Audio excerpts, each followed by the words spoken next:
Hello everyone, this is Andy from the Pixel Pub, and I'm here to talk about the retro game pickups we've picked up over the past few months. Okay, first off, we're going to start with a donation. They just gave it to us. It's our good friend Heather. We know a bunch of Heathers. Heather, if you're watching, you know who you are. She gave us a bunch of Sega Genesis games and a Sega Genesis Model 2 and some other stuff here that I'm going to show off. But I'm going to show off these games. I'm not going to talk about each one individually, but we have, Miss Pac-Man. We have Sonic 2, which is cool. We have Home Alone. He's saying, holy cow. It's a weird game.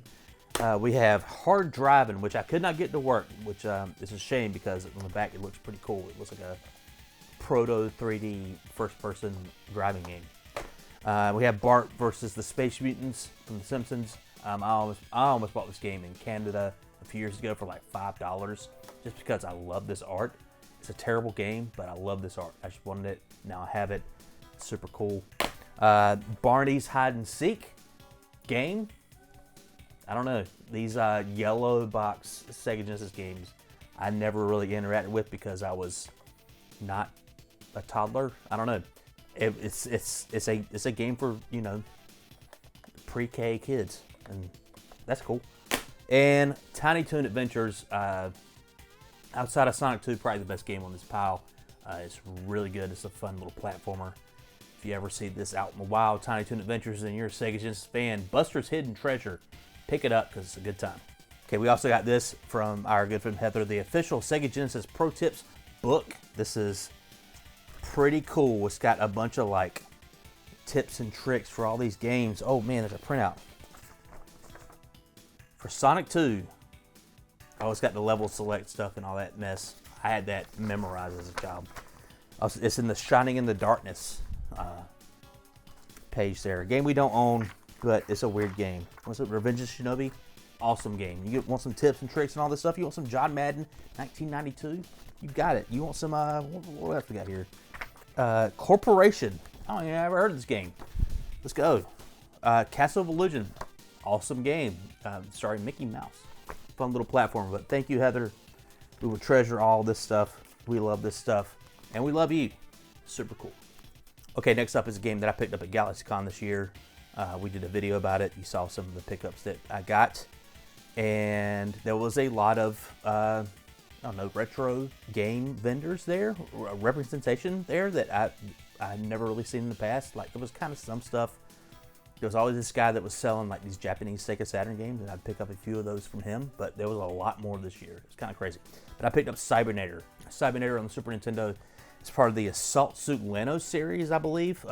If you play Target Earth on the Sega Genesis, it's like the same series. I wanted to get Cybernator because back in the day when I used to go to the Blockbuster, as soon as you walked in, like the video game section was off to the right, and the Super Nintendo games would be the first thing you see.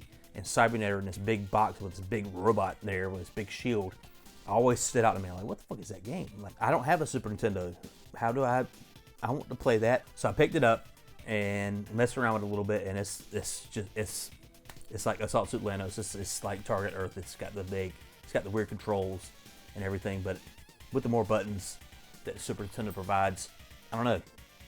It's just a cool nostalgia trip for me because it just reminds me of going into a Blockbuster and seeing that big box and like, what the fuck is that big robot?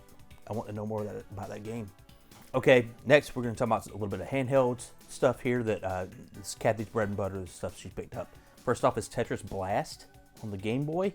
You can see it's got a Super Game Boy enhancement thing there. It's this little tiny little logo right there. It lets you know that if you plug this into a Super Game Boy, you're going to get some extra colors, you're going to get extra backgrounds, stuff like that. Super Game Boy, underrated. I don't think people talk about it enough. It was a weird thing at the time.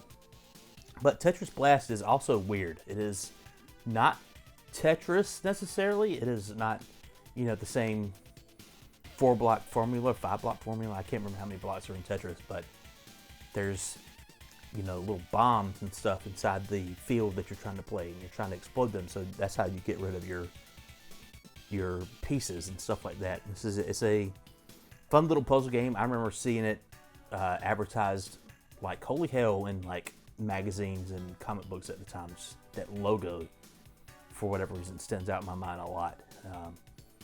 But yeah, Tetris Blast, I had to talk Kathy into buying it. I don't think she would like it that much. She probably regrets it, but, you know. They can't all be winners, I guess. Okay, next up is a GBA game that Kathy picked up from eBay, I believe. And I'm not going to attempt to even read any of this. Just know this is the first Dragon Quest Rocket Slime game. So on the DS, I believe it's called Dragon Quest Heroes Rocket Slime. I'm looking at Kathy, she's saying nothing. I think that's exactly what it's called, but it's a sequel to the GBA game. There's also a sequel to that game on the 3DS, which also only came out in Japan. But she really loved Rocket Slime on the DS so much, she wanted to play the GBA game, and I don't think she's really messed around with it that much. She has, is what she says. I don't think she liked it that much. She said it was in Japanese, it's a little hard to understand, but it is a representative purchase, so she can show her love for Rocket Slime by having the original in a language she can't read. So yes, that's Dragon Quest Rocket Slime something something in Japanese. And next up, it's a GameCube game I picked out, and I was very excited to get it. It's a game I have been wanting to get for a while. It is a combination of two games. It's Pac-Man Versus and Pac-Man World 2. Yes, 2. I wanted to get this specifically because of Pac-Man Versus. Last year we picked up Legend of Zelda 4 Swords Adventures on the GameCube, and I picked up some kind of like third-party GBA to GameCube adapters, and I messed around with that, and I really want to mess around with this. And I don't know, it's a weird fun time. Like, you have it's literally the predecessor to like what Nintendo wanted to do with the Wii U. Like, you have the person playing Pac-Man has their own screen on the GBA. The person playing the ghosts, or several ghosts in this case, if you want to plug in a bunch of controllers, has their screen on the television, and the ghost can see the entire map. Pac-Man can only see what's around him, and it's a good fun time. It's like, I don't know why it didn't take off more than it did. I do know why it didn't take off more than it did, because no one wanted to fucking have 4 GBAs and 4 GBA hookups and all this stuff just to play, you know, a fun game. That's a lot to ask for. I'm crazy. I want to get all that stuff and make it all work. I think we have 4 GBAs in this house right now. We can make it happen. I just need 3 more connectors. Actually, no, you don't need them for this. You need them for Zelda. But Pac-Man World 2 is a fun little 3D platformer. I messed around with this as well because it comes with it. There's actually 2 separate discs. Pac-Man Versus is in the GameCube as we stand right now. Actually, no, Pac-Man World 2 is in the GameCube as we speak right now, because I was messing around with it last, and I had a good time with it, messing around with it. It's actually been remade for the PS4 and the PS5, I believe. I see it at the Walmarts, and I'm like, man, I just gotta get that, because what I've messed around with on the GameCube was not terrible. It seemed like a pretty good time. But like I said, I wanted to get this for Pac-Man Versus, and maybe one day we can get a bunch of people in this tiny room playing on the screen with some GBA connectors and GameCube controllers and trying to chase some Pac-Man Versus 4-player style. Okay, next up I got 2 PS2 games here that I picked up because I accidentally picked up the sequel first. I didn't know that the game had a sequel, so I bought what I thought was the game, but found out it was a sequel. So then I had to go on eBay and get the real game, and that's Splashdown and Splashdown Rides Gone Wild. Rides Gone Wild. They are jet ski racing games on the PS2. I've heard Metal on his channel, Metal Jesus Rocks. I'm sure you probably heard of him. He's got like 1 million subscribers or whatever. He talks about them a lot whenever the PS2 comes up and like racing games come up. And I love Wave Race 64 on the N64, and I've only recently been converted to Wave Race Blue Storm on the GBA, the GameCube. And man, play some more good jet ski racing games, and I messed around with both of them. This one's the weird one. This is the one that has the dinosaurs and all this other stuff that you run around in the weird arenas. This one's the more, still weird. It's still not, super realistic, but it is a good fun time. If you like jet ski racing, if you like the wave races of the world, and you want to pick up a fun racing game on the PS2, they're super cheap. They're not that expensive. Check out Splashdown because they're a good time. Okay, speaking of PS2 games, we got a strategy guide for a PS2 game. One of my favorite PS2 games, as a matter of fact, from Brody's Gaming in Guelph, Ontario. He was awesome. Had a great store. He had a ton of crazy stuff, expensive stuff, rare stuff. He's had it all. He was a very nice gentleman. I'm assuming we were talking to Brody. He seemed like he was running the show. Kathy bought a few things, and she wanted to get the strategy guide as well. And he gave us a deal on it and said, yeah, you can have it for $10 or whatever. It is the Final Fantasy 12 strategy guide. It is a thick boy. It has a lot of stuff in it. I love strategy guides from this era because they pack every single page with as much information as they can, and it's kind of wild to look at them. It's like, what am I even looking at? Withered Tree Bridge. Great. Beware elementals. That's just one page. Cross the Desert Rabanastre. Yeah, it's full of maps, full of enemy guides, all that stuff. And it weighs 10 pounds. I'm so strong I can hold it in one hand. But it is the Final Fantasy 12 strategy guide. Kathy needs to use it because she played Final Fantasy 12 and did not do great at it. My thinking is this might not help too much. I'm saying this for the first time because I think the Final Fantasy 12 on the Switch is based off the Zodiac job version that they re-released in Japan and then made it over here. So there might be some extra stuff in that version that is not in this because it's the PS2 guide. So I don't know. But yeah, that is a big strategy guide for the shelf that we don't have a lot of shelf space for. That's it. Okay, next up is a Wii game that I've been wanting for a while. I kind of want every single Wii game that is basically a light gun shooter. We have Resident Evil Chronicles and Dead Space Extraction? Something like that. The Dead Space one where you shoot things. This one's, and the House of the Dead 2 and 3 remake. This is also a House of the Dead game. It's House of the Dead Overkill. It was a brand new game at the time. It wasn't a remake of anything. It kind of took like the B-movie kind of double feature zombie type of thing and made it into a game where it's like everything's kind of hokey and everything.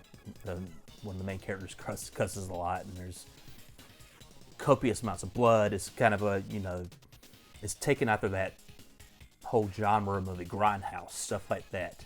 But it's a light gun shooter where you aim and you shoot the zombies, and it's a good fun time.